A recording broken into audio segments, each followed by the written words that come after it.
এখানে একটা কাজ এসেছিলাম, বুঝতে পারলি তো? কাজটা দেখলাম যে গরু বাবালাম তো পাটি খাওয়ানো বলছে। আরে ভাই একটা কথা মনে করলো আমার, কদিন থেকে ভুটুকে দেখতে পাচ্ছি না। ভুটু যেহেতু ভূত স্পেশালিস্ট, কদিন ভূতের পাশে ভূত দেখতে পাই না, আর এমনিতেও দেখতে পাই না। সেই তো রে ভাই, আমিও দেখতে পাচ্ছি। এই তো ভুটান, শোন তারা এদিকে বল। কি ব্যাপার রে ভুটান, আজকাল তোকে বৌদির আশেপাশে দেখতে পাচ্ছি না। আর রঞ্জনা তাই বলছিল। मैं गाली नहीं दे सकता। হ্যাঁ তো রে, ঠিকই তো। তোর কি হয়েছে বলতো আমাকে? আমি আর বৌদি পটাবো না। अंबर है डोल रहा,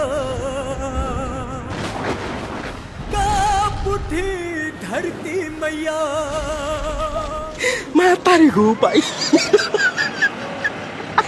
সত্যি করে বলতো তোর কি হয়েছে? আরে ভাই এরকম কিছু হয়নি। কিছু তো হয়েছে, তুই বৌদি পড়াতে এত এক্সপার্ট, আর তোর মতন ছেলে এত চুপচাপ। কিছু তো হয়েছে, বল কি হয়েছে আমাকে বল, খুলে বল আমাকে।